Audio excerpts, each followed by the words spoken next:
Alright, yeah, this deserves explanation. Why am I, through the magic of editing software, dubiously in Aldwych Station? Yeah, I'm not really here, that's pretty obvious. And what has that got to do in the slightest with a Japanese train simulator from the early 2000s? And these videos, they're really, the intros just get worse and worse, don't they? Well, I guess, other than keeping some semblance of continuity from a recent collaboration with the Goldfish, I find both of these things interesting. And I've talked before of my love of the boring stuff simulator. The contemplative joy of doing something that's a real-world job, but without the stress of it being your actual job, where you have to go back and do it again tomorrow, whether you like it or not. And what could be more boring than trains? And lots of things, they're quite interesting, but, you know, trains, you don't even get to do the steering. All you can do is go forward and sometimes, once in a rare moment, back. Despite this, train simulators are big business. It's a standing joke in PC gaming that the total cost of all Train Simulator Classic DLC is into the 5 figures. I don't seem personally to be able to go more than a month without being recommended some new indie train sim. I mean, that's possibly the audience I cultivate, and that's on me that. But it's not uncommon to see these train sim games with higher in-game player counts than the latest Forza Motorsport. That tells you more about Forza Motorsport than it does about train sims. Before I get lost in the failings of modern semi-sim racing games, I should tell you there's one place which has taken train sims to heart since the mid-90s though, and that is Japan. This Japanese fascination with the topic starts with 2 series approaching the subject from 2 very different angles. Ongakukan's Train Simulator in 1995, a PC simulator which uses video clips of real railways played back at varying speed to provide its cab view graphics. And the more famous in the West Densha de Go in 1996, an arcade game with a full mock-up of a train cab. Japanese sims tend to focus heavily on 2 particular aspects of driving a train: accelerating and braking smoothly, without any untoward jostling of your virtual passengers, and stopping the train precisely at the correct point. My introduction to the genre was largely through the Japanese style, and I have to admit, I do find this more compelling than the Western style, which tends to either have no scoring or places much more emphasis on the timetable and punctuality than the smooth driving. And I'm not a very punctual man, smooth driving's all I've got. Now, I say my introduction to the genre was largely through the Japanese style, because it was this game, the freeware title BVE2. BVE was originally called Bosso View Express, named after a particular route in Japan. It was developed by Takashi Kojima under the nickname of McCoy, with the first version released in 1996 and BVE2 arriving in 2001, introducing simulation of train safety systems and automatic train operation. McCoy wanted a more realistic simulation of passenger train operations, and this desire for realism, combined with the Japanese approach of gamifying stopping position and passenger comfort, endeared it to Western users. Microsoft were yet to release their own train simulator, and even once that game was out, many BVE fans disliked it due to its lack of in-cab movement, sterile environments, and absence of any humans anywhere in the game world. Obviously, you're providing post-Fred train services.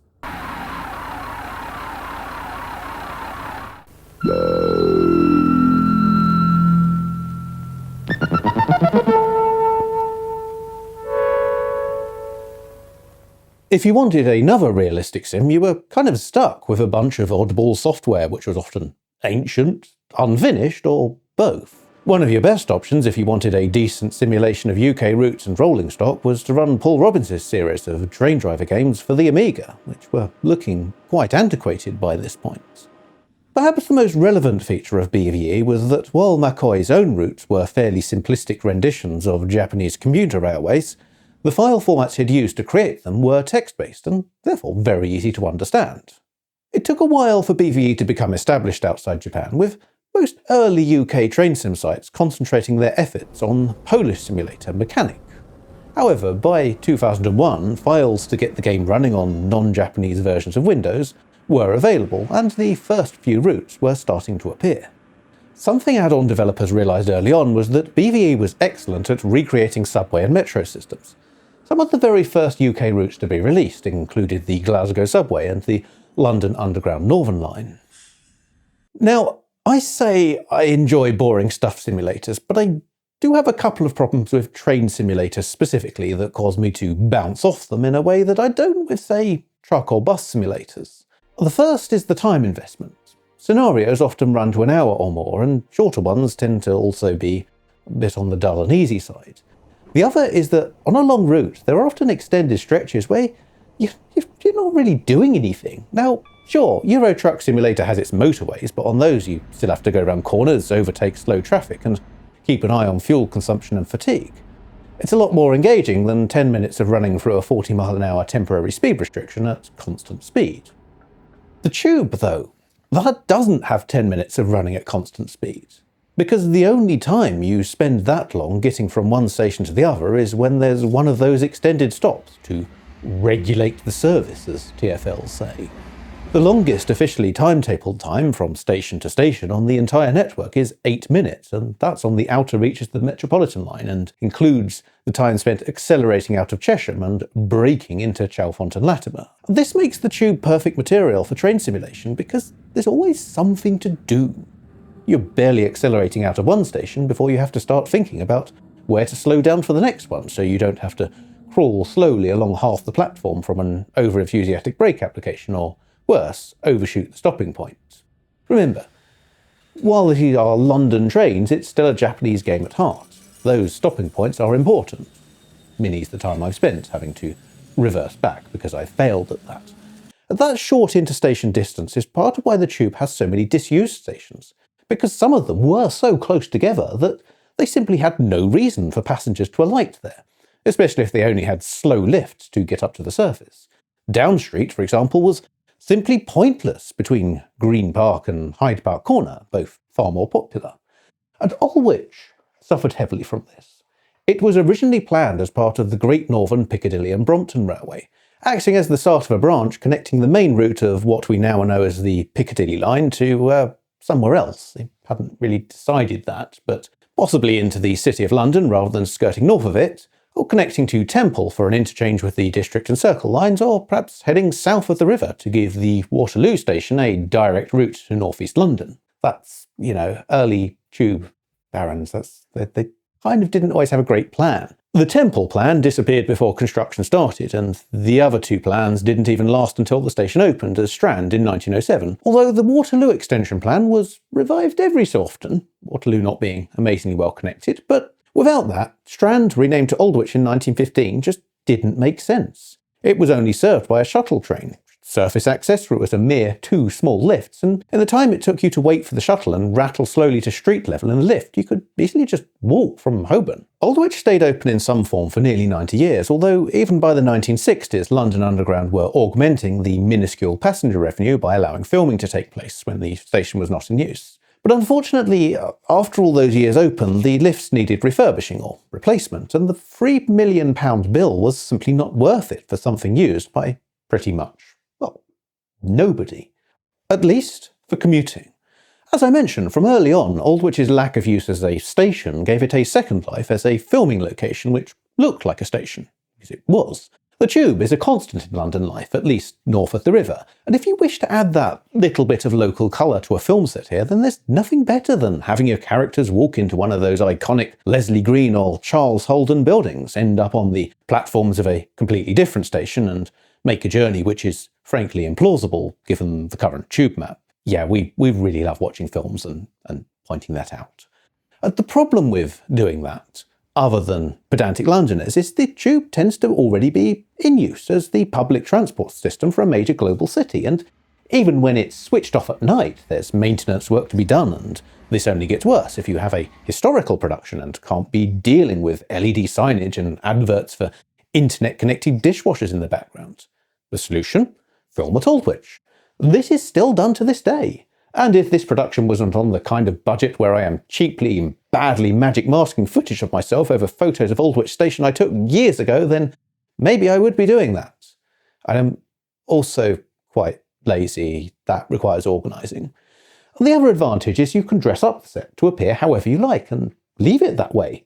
When I was there, most of the walls were taken over with reproduction 1920s artwork for filming Mr. Selfridge, although one of the tunnels, which was closed well before the station's final 1994 decommissioning, does have original advertising from 1973, which is kept as a historical artefact. I love that vintage BVE serves as this sort of time capsule too. Most of these routes were made in the very early 2000s, 2001 or 2002, and look at that low-resolution representation of late 90s advertising. The miseducation of Lauryn Hill, Spaces, Tin Planet, just the general concept of advertising music as an actual physical thing which you go into a shop and buy, possibly even before you finish your journey. CDs used to be enough of a thing that mainline stations had record shops in them. Where did they all go to, eh? And CDs. I've no idea how these got down here, and kind of breaking the illusion a bit.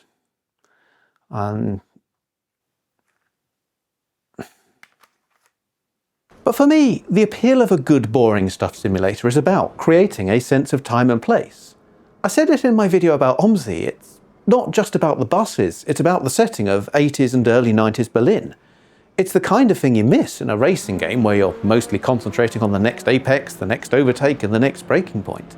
But when you're sat at a red traffic light with the indicator ticking, you have time to look around and take in the virtual sights. Boring stuff simulators, they don't work in spite of being slow, they work because they're slow. Even stuck behind a static photograph of a tube cab inside a tunnel, these vintage BVE maps do much the same thing.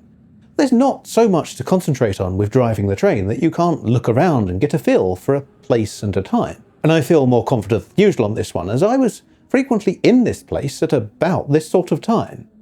Well, maybe a bit further back in the train than this. But I love that these mods, originally intended to represent the present day, have become these time capsules. The little stretch of the district line between Kensington Olympia and Putney Bridge passes under the old Earl's Court Exhibition Centre, now demolished. The West London line is still labelled as being operated by Silverlink, and you're still passing trains of the old sea stock. And that stuff was dead by the time it got replaced. I remember it crawling out of Putney Bridge towards Wimbledon in the summer, struggling to get much of a walking place, while making kind of horrible electrical smells which suggest a motor is not long for this world. And it helps that there was a lot of dedication to making these routes as accurate as early 2000s tech allowed, even for the ones which took place entirely underground. This version of the Victoria line includes the automatic train operation and tells you off if you don't operate the train in that automatic mode. Yes, the Victoria line has used automatic operation since it opened in 1968, or 69 if you want to count the formal date and the full line, although early on that automatic operation was a bit haphazard as to whether the train would stop in the correct place on the platform, thanks to the limited 1960s technology. There's an open question here as to whether this is taking the simulation of boring stuff too far to the point it is, well, boring. But it does give you time to look at those posters, and there are alternative versions of the route with manual driving if you prefer gameplay over a real-world tube experience. Of course, I need the real-world experience if I'm ever to escape what is clearly me being trapped in Aldwych Station and not me sitting in my study doing dodgy virtual green screen. Right, Victoria line. Close the doors, you press the buttons and it goes. I think I can remember that. Unfortunately, I also need to remember how to edit BVE route definitions to get some of these working. Now, that was the case even in the day. Trains and routes were made by different authors, and as versions moved on, the former did not always install to the location expected by the latter. However, it is much worse in modern times, thanks to that thorny old topic of digital preservation. BVE has been hit hard by digital decay. Your starter for 10 is that BVE2 is from that awkward window of games which don't run on modern Windows, but also need a faster processor than can reasonably be emulated by most systems. Now, that's not insurmountable, I'll get to that in a bit, but all of the sites these routes and trains came from are gone. Dead. Right? Well, there's a Google Drive link floating around with a mismatched collection of some of them, but that's still incomplete and broken in various ways. Plus, the half-life of anything which relies on a Google service for long-term preservation is in the Outlook not-so-good category of Magic 8-ball responses. Now, the saving throw here is that those files were small, and so the Internet Archive has collected most of them, and that's how important the Internet Archive is. Without it, I wouldn't have been able to make this video. It would just be me pretending to be trapped in a tube station, asking anyone if they remembered any of those underground lines people once made for BVE. Hey, remember those? No. I'm not good at this. You know, I can't do this for more than about 30 seconds without making a mistake where I need to cut away to some gameplay footage to hide the obvious jump. Also, a Discog seller would have missed out on the entire £2.43 a copy of this cost me. I already owned Tin Planet.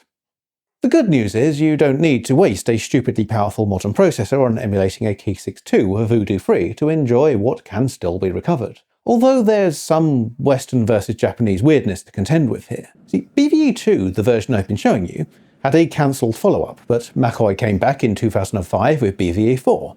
This was sort of semi-compatible with routes and trains from BVE2, in that routes tended to need a bit of tweaking and trains needed new panel graphics to suit the new wider display area, but most did get updated, and those updated versions still exist in that precarious Google Drive link. Yes, that made finding the BVE2 specific versions fun. Internet Archive people, you know, it's important. Then things get a little weird. 3 years after the release of BVE4, McCoy announced he was rewriting a new version from scratch to support newer rendering technologies, and then got to work writing it. Which took rather a long time, and when BVE5 released, it came with a new and incompatible root file format. But in that window, where BVE4 was aging rapidly with no replacement on the horizon, a team led by Michel Boucamont decided to create an open source simulator capable of reading the BVE4 route and train format. Michel left the product in 2009, but by that point it was a capable simulator in its own right. It hasn't ended there, though, as a new team picked up the project in 2016, and OpenBVE is back in active development.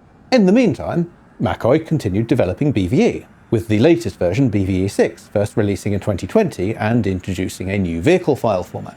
This is the story of a lot of file formats.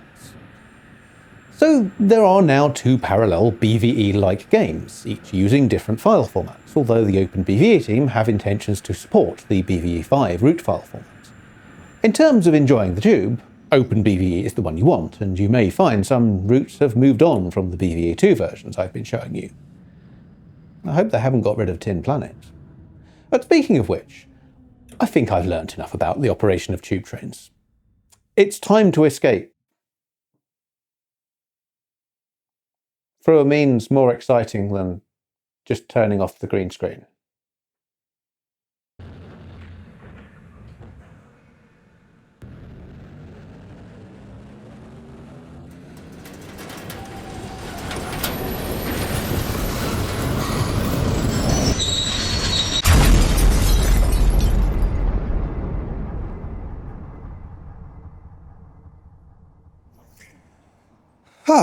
Well, that turned out to be a bit more difficult than the simulator led me to believe. Hope nobody else wanted to use the tube today. Now demolished. The West London line is... You're ruining the illusion. You want to go and ruin the illusion elsewhere? Go on, off you pop.